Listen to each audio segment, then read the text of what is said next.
Hello, everyone. My name is Trevor McKay. I'm the Membership Director of the William F. Buckley Jr. Program at Yale. Welcome to our third panel. It is titled The Indoctrination Machine, News, Media, Entertainment, and Weaver's Great Stereopticon. Now, you may be wondering, as I was when I initially read this title, what is a stereopticon? Frankly, I'm still not exactly sure what it is, but luckily we have Mr. Weaver's lovely book right here to give us a little bit of insight into what he viewed the Great Stereopticon to be. So to begin, before I introduce our guests, I'm just going to read a few brief passages from Chapter 5 of Ideas Have Consequences. Weaver says, "The vested interests of our age, which, from all kinds of motives, desire to maintain traditional values or to get new values set up in their place, have constructed a wonderful machine, which we shall call the Great Stereopticon. It is the function of this machine to project selected pictures of life in the hope that what is seen will be imitated. All of us of the West, who are within the long reach of technology, are sitting in the audience. We are told the time to laugh and the time to cry, and signs are not wanting that the audience grows ever more responsive to its cues." He goes on to say, "The Great Stereopticon, like most gadgets, has been progressively improved and added to until today it is a machine of three parts: the press, the motion picture, and the radio. Together they present a version of life quite as controlled as that taught by medieval religionists, though feeble in moral inspiration, as we shall see. It is now our object to look at the effects of each in turn." I'll begin by introducing Mr. Rich Lowry. As one of the most respected conservative voices in the country, Rich Lowry brings his sharp analysis to the political discussion through his writing and commentary. Lowry is the editor-in-chief of National Review, the nation's premier conservative journal. He was selected to lead NR by its founder, William F. Buckley, and under his guidance, it has grown from a print magazine into a vibrant digital property. Lowry writes a syndicated column for King Features and a weekly column for Politico. He appears on TV programs such as Fox News Sunday and Meet the Press. His most recent book, The Case for Nationalism: How It Made Us Powerful, United, and Free, makes the case for the enduring importance of nationalism. He began his career as a research assistant for Charles Krauthammer. Ms. Eliana Johnson is the editor-in-chief of the Washington Free Beacon, a right-of-center news outlet devoted to shoe-leather reporting on people and subjects sometimes overlooked by the mainstream media.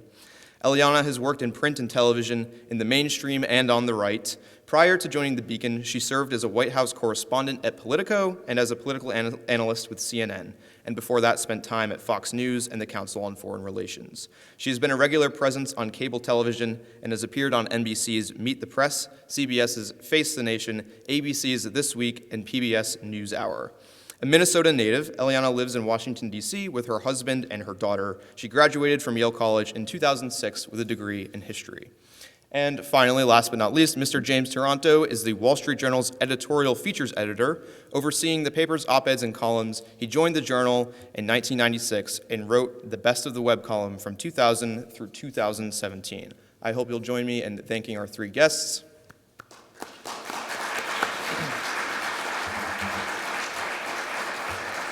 And we'll begin with brief opening remarks from each three, beginning with Mr. Taranto. Well, thank you, Trevor. Like you, I asked myself, what the hell is a stereopticon? And I Googled it, and in contemporary parlance, a stereopticon I would describe as a primitive editing algorithm, primitive image editing algorithm. A stereopticon was a slide projector with two lenses, so it could project two images at once, and you would dim one light as you rose the other so that you could fade between images.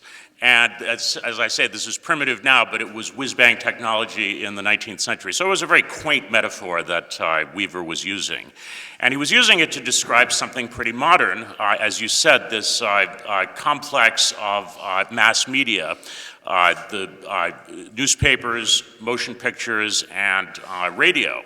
And this was recognizable to me in Weaver's description from my youth in the 1970s and 80s, except that by that time, television had become the predominant media. Television, which is only mentioned once in at least the edition of Ideas Have Consequences that I read, in the phrase radio and television, which he then goes on to discuss radio. Today, however, we have nothing like this mass media. I mean, we still have motion pictures, television, radio, and newspapers, but they're very different. We don't have mass media in the way they did now. The media have become much more segmented by ideology and taste. And 50 years ago, everyone knew who Walter Cronkite and Archie Bunker were. And for the younger people in the audience, if you want to know who they were, you can ask me after the panel, and I'll tell you. But I can't think of any equivalent today, except maybe Donald Trump, who managed to get elected president of the United States. So he's not merely a media figure anymore. But we have a lot more media, but they're a lot more fragmented. In some cases, there has been consolidation.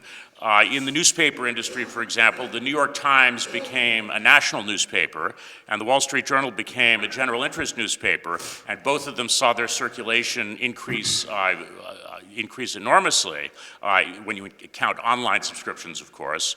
But this came at the expense of regional newspapers, local newspapers, and I suspect that the combined circulation of the Journal, the Times, and the local newspaper in any city is much below what the circulation of the local newspaper was alone 50 years ago.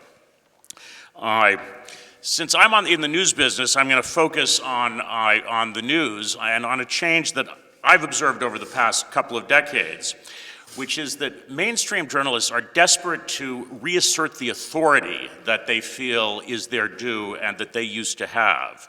But the way they're doing this is by injecting opinion and prejudices, their own prejudices, into their news. So we have things like fact-checking, which is really just opinion journalism, and in most cases, bad opinion journalism.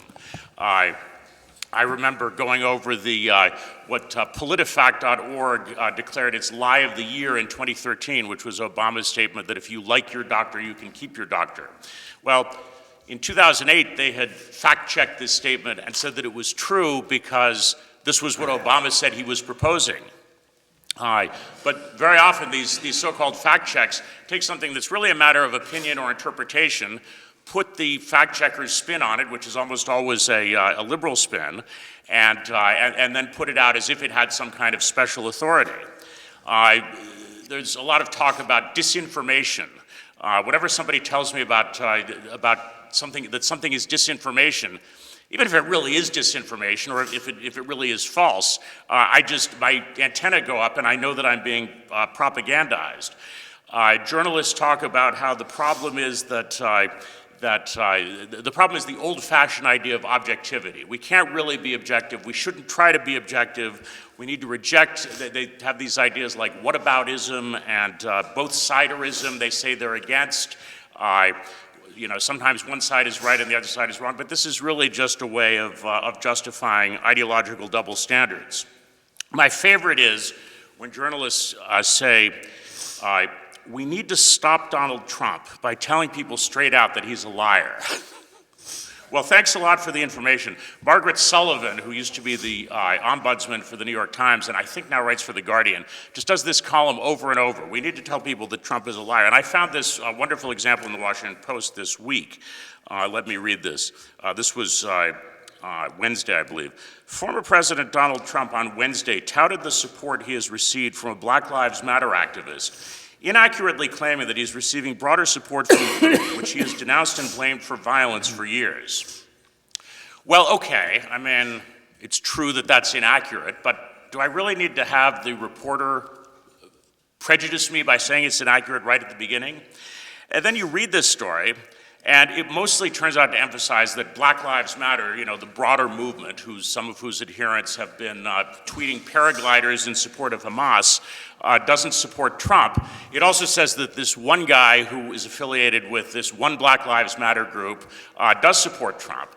So this is actually a great story for Trump because it says, well, he's got some black support, which he's not supposed to have. But on the other hand, the people in Black Lives Matter, which is a somewhat disreputable group by this point, certainly among people who would consider voting for Trump, are dead set against him. And this points to another point, which is that Trump has been really quite skilled in using the media against itself and in pushing its buttons.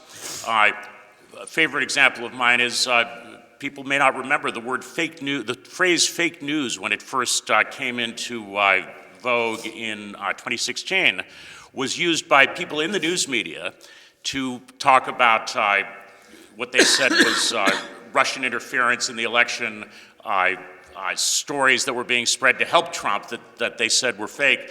Trump flipped the script, turned it around, and it became an attack on the mainstream media. So the press has been trying to regain its authority, and it's been going about it all wrong, I think.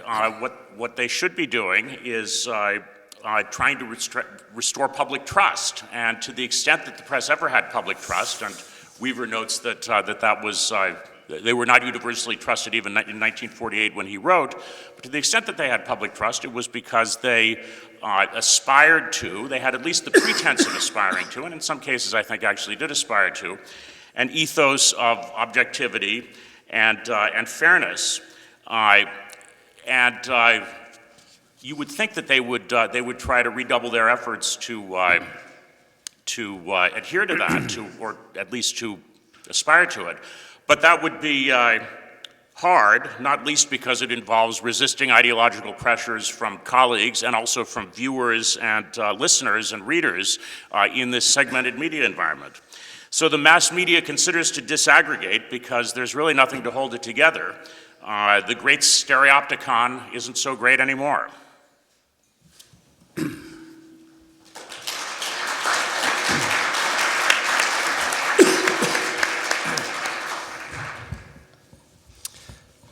Thank you.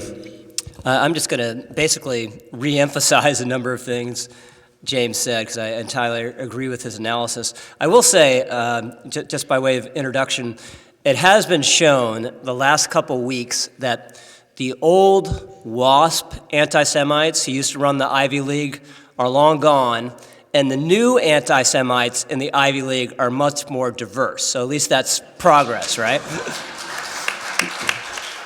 I also want to congratulate and thank everyone involved in the Buckley program. Bill Buckley would be so proud, and it's just so important to have folks in the trenches here standing up to and fighting what is the most insane generation of young people in American history. I mean, without a doubt. I mean, these kids make the student protesters during Vietnam who were chanting pro-Ho Chi Minh slogans look like thoughtful students at a John Lewis Gaddis Grand Strategy seminar. I mean, it's unbelievable. So I think it's worth revisiting, as James touched on, the Trump years and what it did to the media. This is not a new problem, media bias. I mean, it's been a problem for 50 years now, and it's only gotten worse. Just personal anecdote, after Trump was elected, CNN came to me. It's like, Rich, we'd like you to do commentary for us. And I was like, I know I don't like Trump, but I'm a conservative. Yeah, I'm not Max Boot. You're not going to like what I say. No, it's fine, Rich. We want a diversity of opinion. It's going to be great. And then after about 2 months, they realized it wasn't fine. So they paid me not to go on CNN. So I think it worked out for everyone. That happened to me too. But How do I get that job? But when I was there, I was in 2017, the height of the Russia collusion hysteria, and I'd be on these 8-person Anderson Cooper panels with 7 people who believed, Trump was an agent of the Kremlin. And then I would sit there and say, I don't think so, but if I'm wrong, I'll apologize and I'll correct the record. And of course, it was all totally insane. I mean, the idea that you need Russia's help to win a presidential election, and then the idea that the Trump campaign, of all things, which barely existed, had the organizational wherewithal to carry out the most treacherous and sensitive foreign intelligence operation with a hostile power ever in American history was just insane. It was insane. And of course, it proved to be insane. And have any of those people apologized? I mean, they whipped the whole country into this frenzy for about 2 years, distorting our politics and our national debate, and none of them apologized. They just totally moved on. And I think the media is worse than ever for a couple reasons. One, it exists in a complete bubble. If you put truth serum into anyone at CNN, and not just the news people, the opinion people, and asked them if they were biased, they'd say no, and they'd pass the test because they really believe it. They are not aware of their own bias. You could have asked Don Lemon if he was biased, and he would have averred no. It's not possible. So they exist in that bubble. And then also journalism has become, and James hit on this as well, this priestly caste, where it used to be, the Woodward and Bernstein era at the Washington Post. The Washington Post was not a straight down the middle news organization, but that was a newsroom where a lot of people hadn't gone to college at all, where people drank, people smoked, people swore. It's a little bit like Eliana's newsroom at the Washington Free Beacon. I was about to say, they still do that. Yeah, but there's a groundedness there that's been totally lost. These people imagine themselves part of the elite. They absorb every progressive assumption. And we have journalism schools like, you need the equivalent of a medical degree to be a journalist, where journalism is it's a skill. It's like being a plumber, right? It's something you learn by doing. Go to the town council meeting, sit there for 3 hours, figure out what the news is, write it accurately, and come up with a good lead, and do it again and again until you're good at it, right? It's not hard. It's not like doing an appendectomy. But these people imagine themselves as these grand members of the elite that need to mediate information between the public and the news, and then Trump drove them crazy. Now, just the word lie, as James also pointed out, became much more prominent. They're much more willing to throw it around with Trump, with some cause, let's be honest. I mean, one of the problems with Trump, he's deceptive when he's not even trying.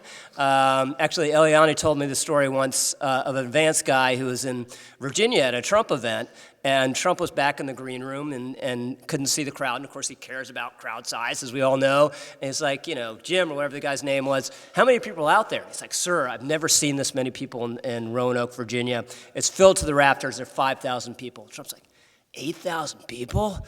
That's amazing. And then he calls someone Bob, you won't believe, I got 10,000 people out here waiting for me.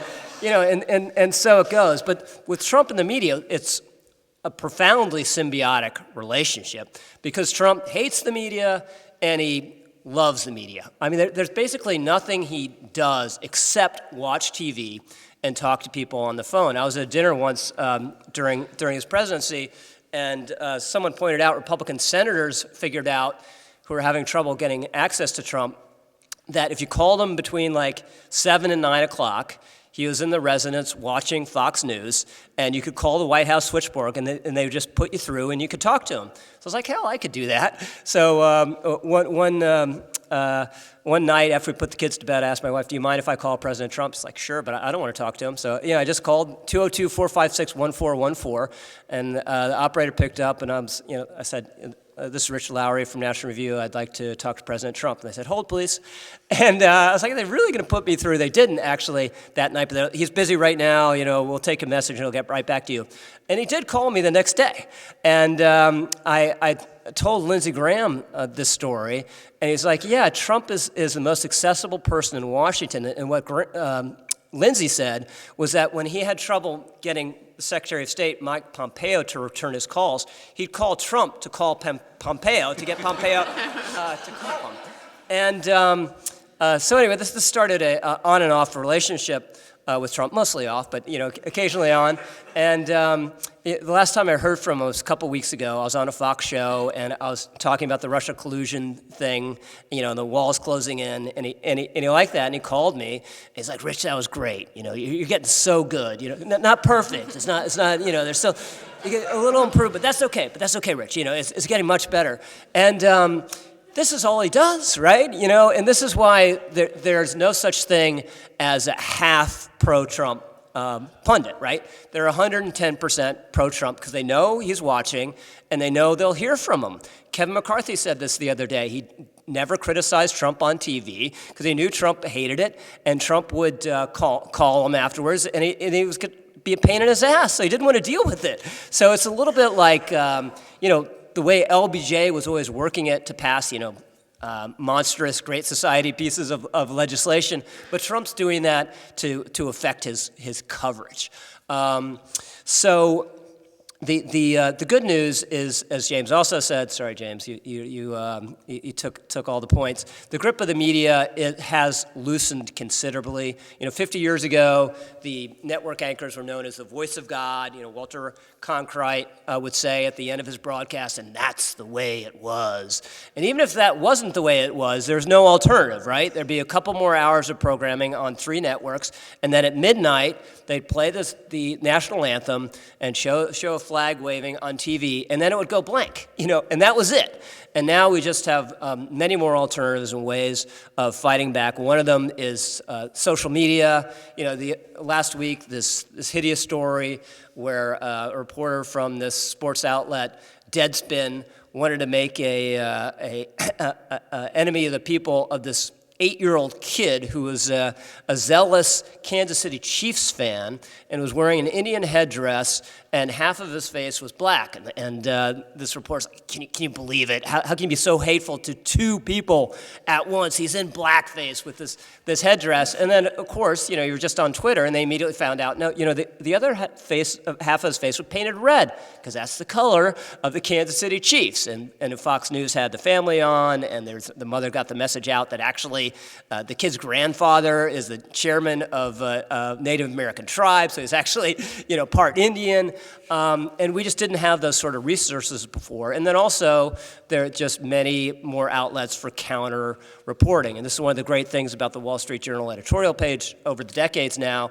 Not just opinion, also does its own reporting. And the great thing that Eliana is doing with the Washington Free Beacon. So in conclusion, we have to have the will to fight back. We have more means to fight back. Bill Buckley wrote in God and Man at Yale that truth can never win unless it is promulgated. Truth does not carry within itself an antitoxin to falsehood. The cause of truth must be championed, and it must be championed dynamically, and we must resolve ourselves to do that. Thank you.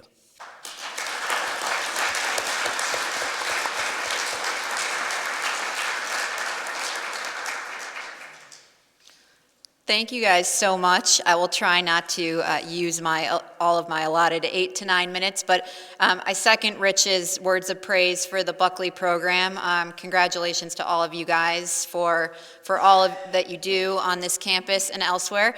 And it is a pleasure to be on a panel with my old boss, Rich Lowry, who helped launch my career in print journalism. And I see at least one of my other bosses in the audience, so that is a lot of fun. Conservatives talk a lot about the Stereopticon. I've never used that word before, but about media bias and what do we do about it? I had a front row seat seeing how a mainstream media newsroom operates during the Trump administration when I was at Politico, going into CNN every so often. And I agree with Rich. One of the things that really struck me was that supposedly, the New York Times and the Washington Post and CNN and Axios and all these places, they should be viciously competitive with each other. And to a certain extent, they are. They're like racing for who can get the sexiest Trump scoop. So they're competitive about that. But in the life of those people, who do they socialize with? Who are their friends? They're friends with each other. And that's the sort of bubble that Rich was talking about. And so there is a real code of omerta that we're not actually gonna piss each other off, offend each other, have real breaches with each other.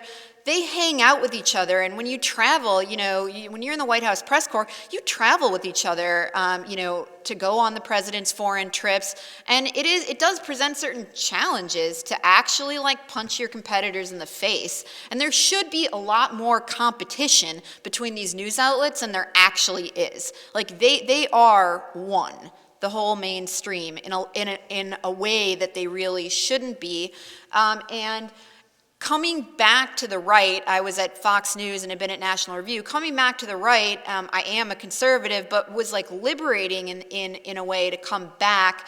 And so I share their views on the mainstream and all of that. But I think the topic of this conversation raises the question, well, what do we do about this? And one of the things that's occurred to me observing, having worked at Fox, having been at National Review, having grown up as a huge fan of talk radio and Fox News, is that there's been huge investments on the right, and there continues to be in opinion journalism. I know so many people like Rich who, learned at the knee of Charles Krauthammer and George Will, and who want to be, that's who they want to be. The kids now, they want to be Rich Lowry. I interview kids for fellowships. They want to go to National Review. They want to be editors of National Review. And one of the things that I try to tell these kids who want to go into opinion journalism, and it's worth noting, the right has had far more success than the left in the realm of opinion. National Review is a huge success. The New Republic crumbled. It doesn't exist anymore. National Review does. Fox News outrates MSNBC and CNN, by orders of magnitude. None of you in this room, I think, will remember, I don't even remember the name of the talk radio network that Al Franken was on way back in the day, but the left tried to compete in talk radio and just never was able to really give it a go. But the right's been hugely successful. Sean Hannity, Mark Levin, Laura Ingraham, all these guys have been on talk radio. So the right has been hugely successful, and well, that's necessary. I think it's not sufficient. And what I'm taking advantage of having a bunch of smart young people in this room. What I've really spent, time in my career thinking about is, what more can we do? And I think where the right hasn't really devoted resources and talent.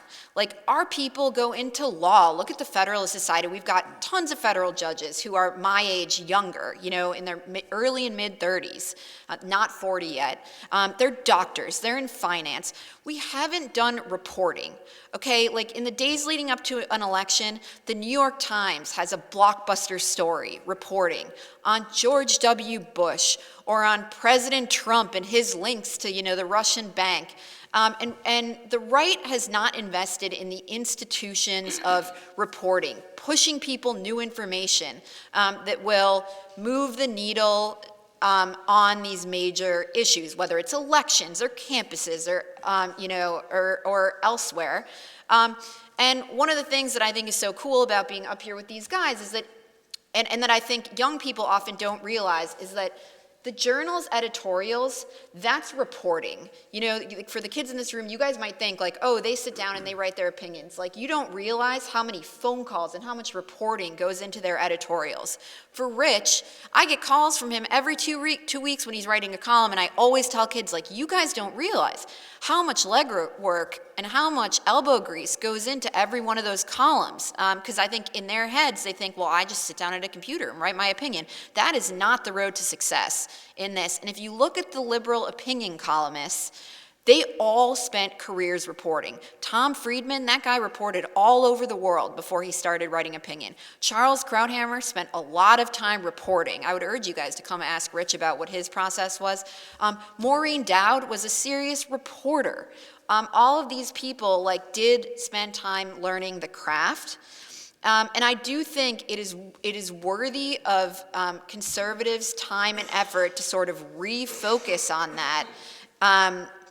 And for bright young people who are interested in writing and interested in politics to think about spending time doing that. Writing and being able to express yourself clearly, learning how reporting works and what are the elements of a news story are skills. You don't have to do it for the rest of your life, but they are skills that can take you anywhere. And I wanted to talk about a couple of examples that have played out here on the Yale campus because I think they're illustrative of the power of reporting. One was at Yale Law School where, a kid in his, mid-20s at the Washington Free Beacon blew open a scandal about the sort of censorship and administrative bullying that was taking place at the law school. And his piece opened, administrators at Yale Law School spent weeks pressuring a student to apologize for a triggering email, quote, triggering email in which he referred to his apartment as a, quote, trap house, a slang term for a place where people buy drugs. Part of what made the email, quote, triggering, the administrators told the student, was his membership in a conservative organization. That was the Federalist Society. The Yale Daily News' coverage, first of all, they didn't break the story, and I doubt they ever would have covered the story, which is the first level of impact that reporting can have. But their coverage of the story was that the student, quote, and this is their lead, sent what some saw as a racially charged email, prompting a broad conversation on racism and free speech at the school. And I do think it drives home how there are different ways to cover these things, different ways to write about them, and the different way you cover these things leads to different impact. That story drove change at the law school. It had a real life impact, like it really made a difference here on this campus. The other one was driven by a young woman who I think is in this room, who we spoke to at Beacon, who said, the Yale Daily News, put this correction in my piece saying that Hamas, they can't verify Hamas raped anybody. They're saying that. And we spoke to her, and she wrote in the Beacon, laying out what exactly had happened in her interactions with the student leaders on this campus. And while the piece was interesting, that got attention of lawmakers on Capitol Hill.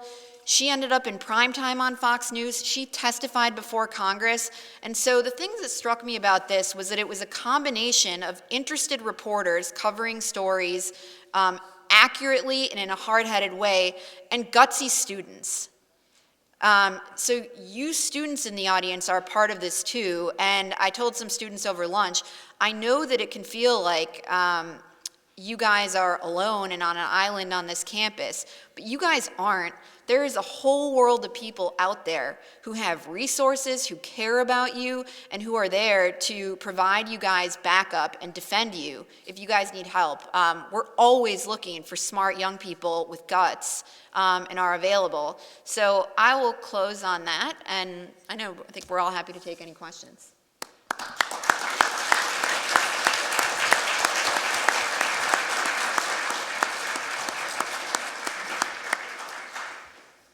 Thank you all for your remarks. A common theme that I seem to detect among all three of you is that there is this class, this journalistic class out there that is, the mainstream media, of course. Weaver describes them as the journalist philosophers almost, or at least that's what they view themselves to be.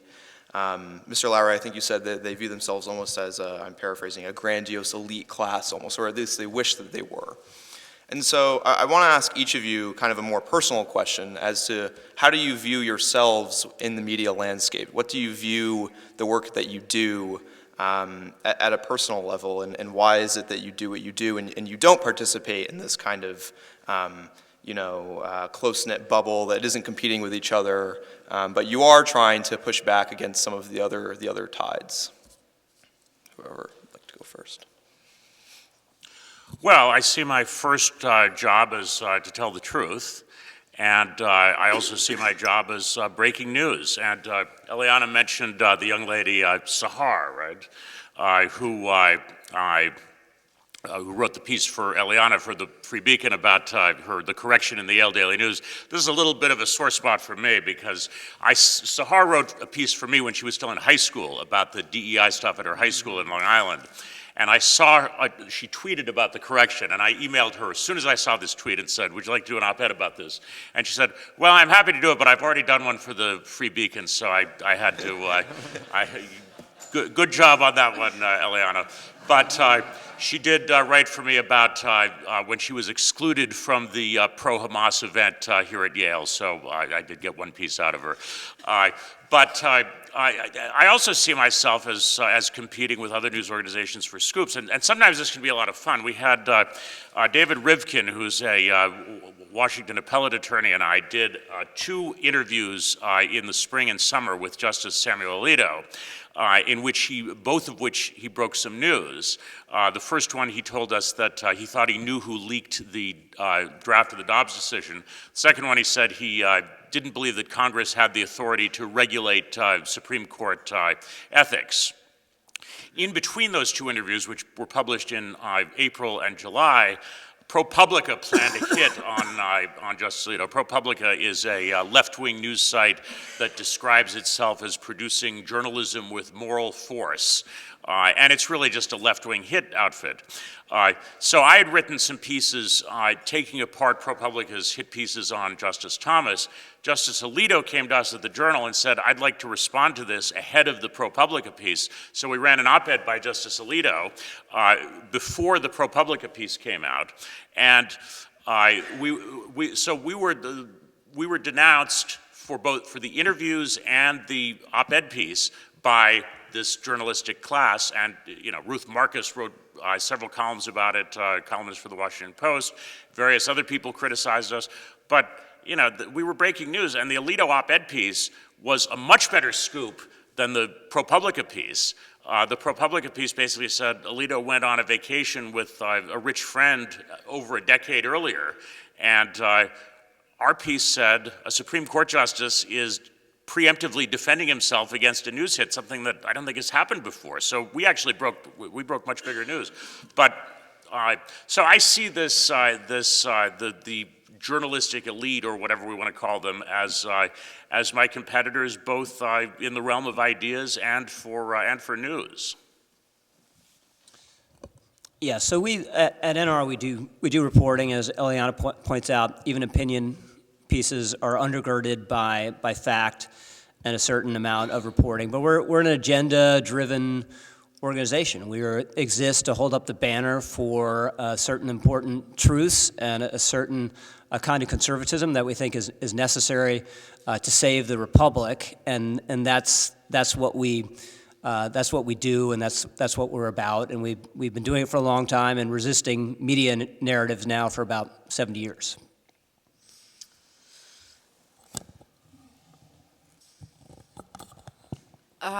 So why do I do what I do?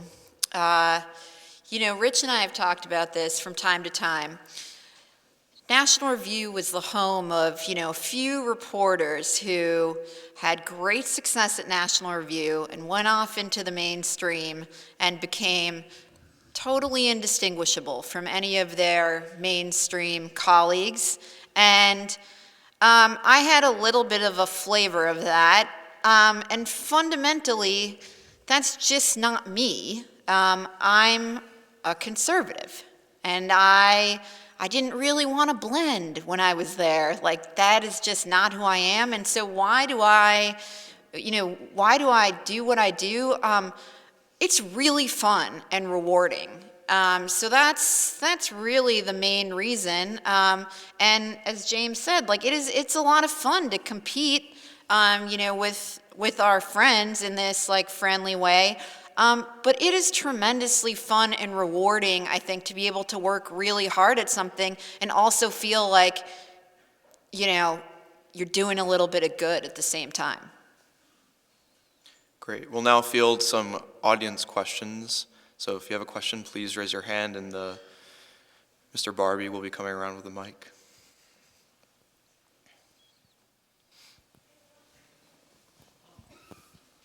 Thank you all. I have an anecdote, a Yale journalism anecdote.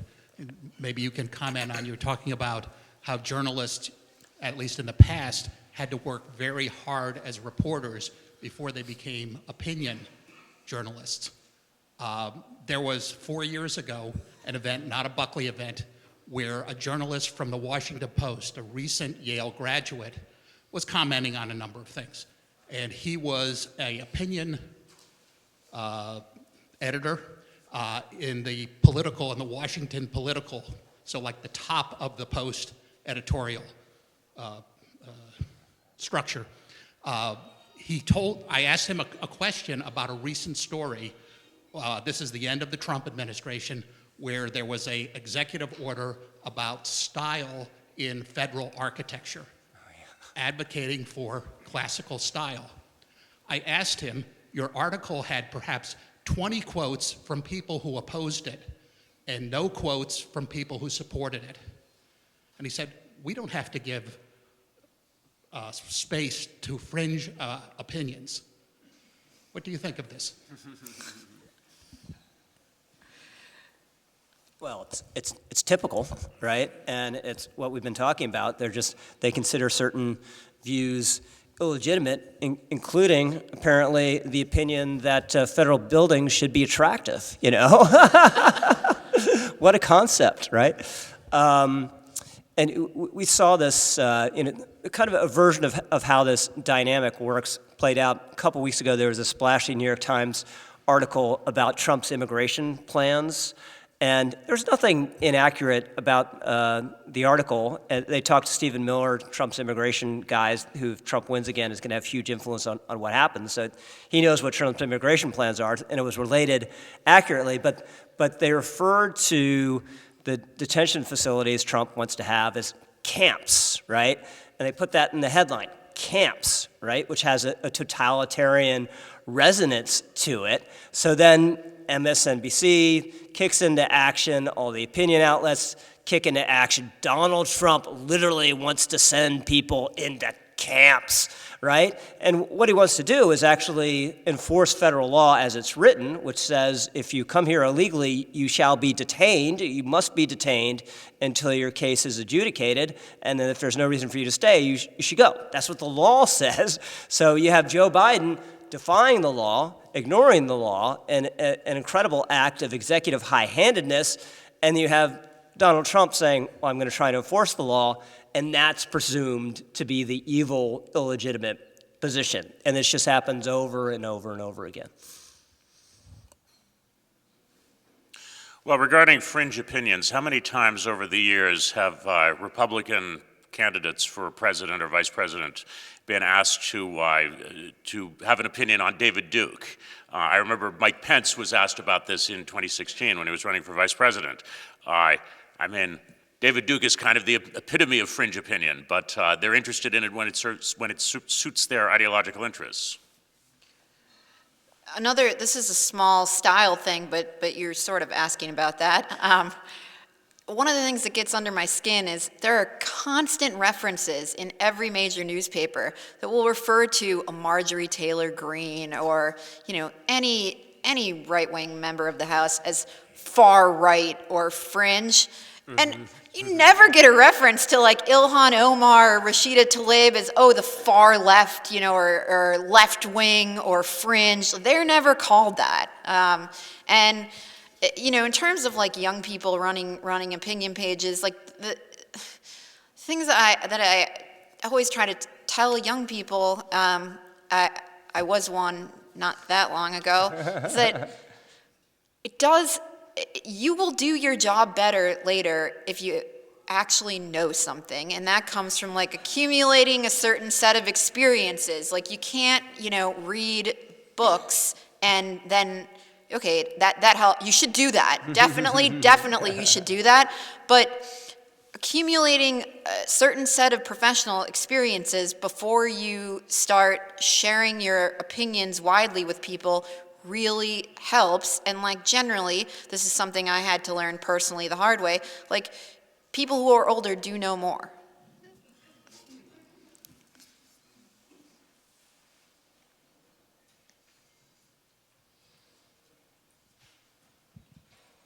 Thank you for coming and speaking for us today. My question is, why should we consider news media to be the Stereopticon? It seems to me like today, 75% of people my age, younger, maybe even 10 years older, barely check print media, don't read articles.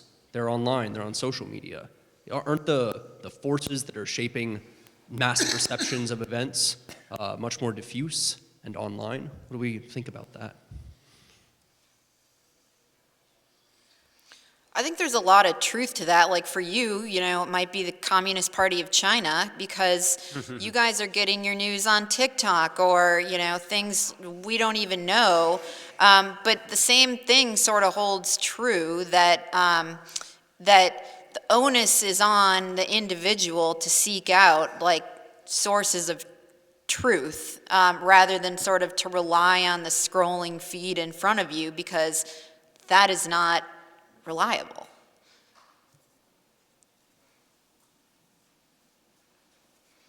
And to read. Read.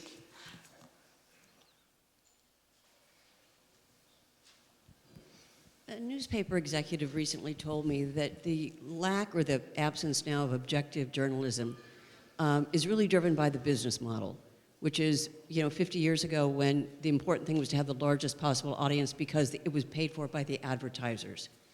And as advertising has moved into digital, that you're really now trying to get subscribers. And so there's an advantage to moving to talking to your audience and building up eyeballs and subscribers. Or do you think there's a chicken and egg element to it?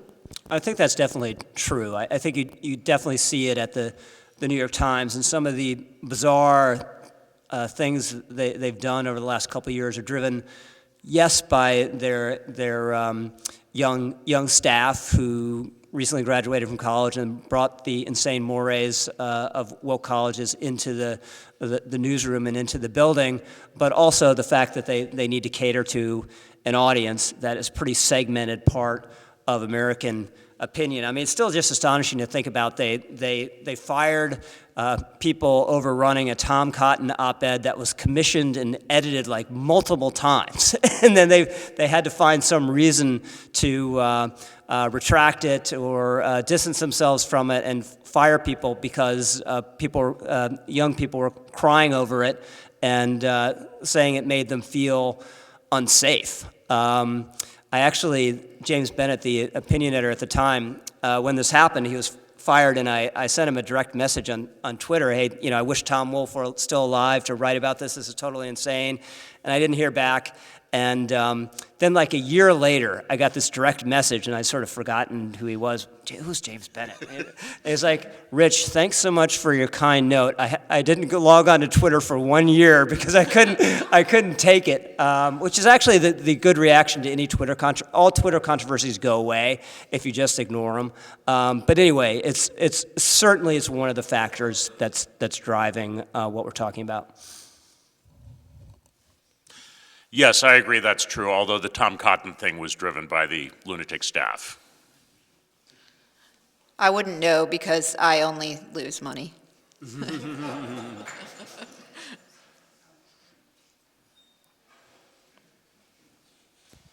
Hi. So my question, I would agree what was said earlier about the right being better at opinion than journalism.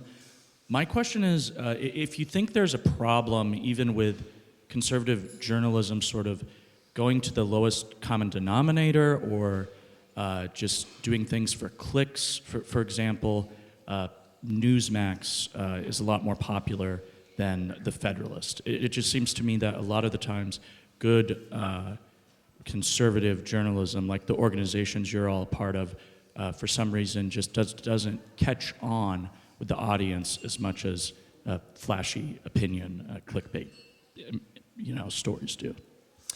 Yeah, that's definitely the case. I mean, the Epoch Times is one of the best trafficked conservative websites in the country, and if you look at that homepage, and it is hair-raising. It's all conspiracy theories. So it's this best of times, worst of times kind of phenomenon. If you just want to marinate in schlock and that caters to your worst instincts, there's more of that you can get more quickly than ever before. But if you want good information and you want to be better informed, there is more material that is going to do that for you that you can access more quickly than ever before. And it goes to what Eliana was mentioning earlier. As an individual, it's up to you. If you want to seek the truth, it's kind of you have more ways to discover it than ever before. But if you don't, you wind up at those kind of clickbait places you mentioned. I would just add to that. I do think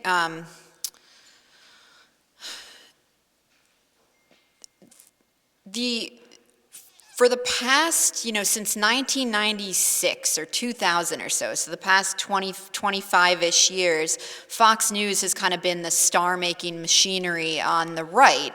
And so, particularly at not a young woman anymore, but when I was, in high school, college, coming up, when you look at that, it's like, okay, well, what does that incentivize for a career? And it is definitely a particular type of opinionating, a particular type of look. not a lot of probably Yale graduates on the television there. And so oftentimes I've sort of thought, like, how do we change like the incentives, the incentive structure inside the movement? But I do think like, Fox has done a lot of good things, particularly in like the latest iteration of it.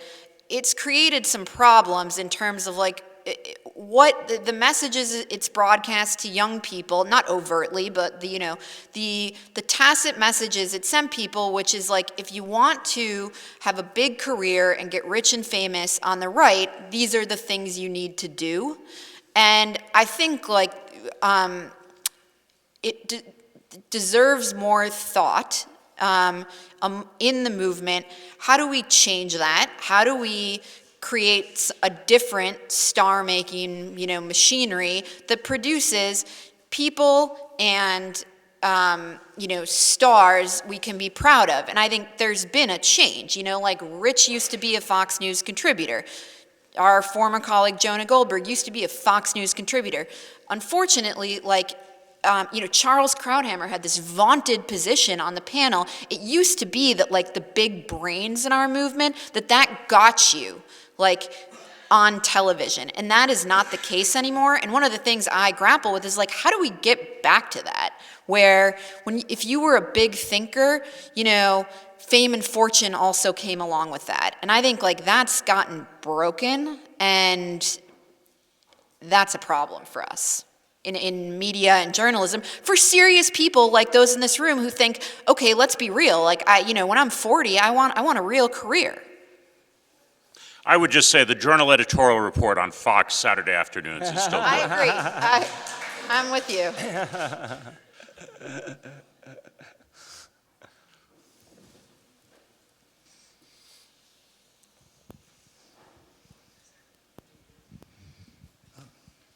I don't know, somebody said only a virtuous people can be free. And I wonder, if you want to burst the bubble, how do you begin to motivate people to do that? Because it's really up to the public, right? If people are going to seek out stuff which never challenges them, only tells them what they already believe and want to hear, you're just going to get more and more of this segmentation, and people become more and more self-righteous because that's everything they see tells them that they're right. Yeah.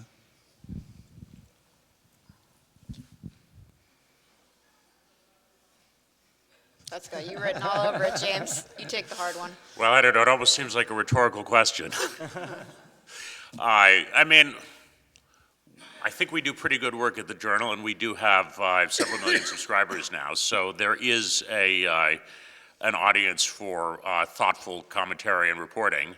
But I don't know what you do to expand it. My job is to satisfy the need for those people who are there looking for what we do.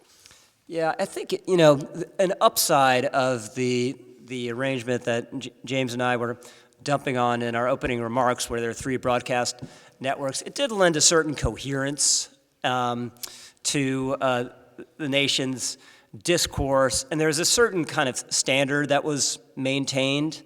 But the downside was centralized sources of information, and that information was often biased or not accurate. And that kind of model, even if you weren't alive then, I think there's still a tendency in America to think kind of the post-World War II environment is the norm in American history, and now we're in this like radical uncharted territory where, because of the social coherence driven by World War II and the technological factors that kind of limited the reach and the diversity of the media, that was the exception. That was really a parenthesis in American life and in the history of American media, where what we have now, obviously, is technologically different, but it's much more like what existed before. We had, frankly, partisan sources of information, and you had to triangulate to get to the truth. Historians,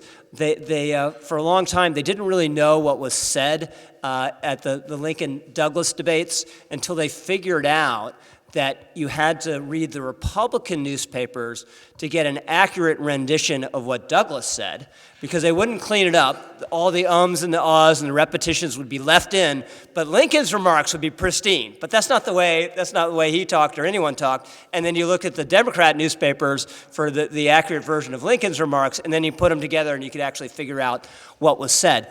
That's more like American journalism as it traditionally existed. Or, I'm a UVA grad, and the reason why we learned about Sally Hemings is because Jefferson had hired a hack journalist to attack the Federalists, and then he didn't pay him as much as the guy thought he deserved, and then he published all this disparaging information about Jefferson, including that he had this affair. That's gutter journalism, right?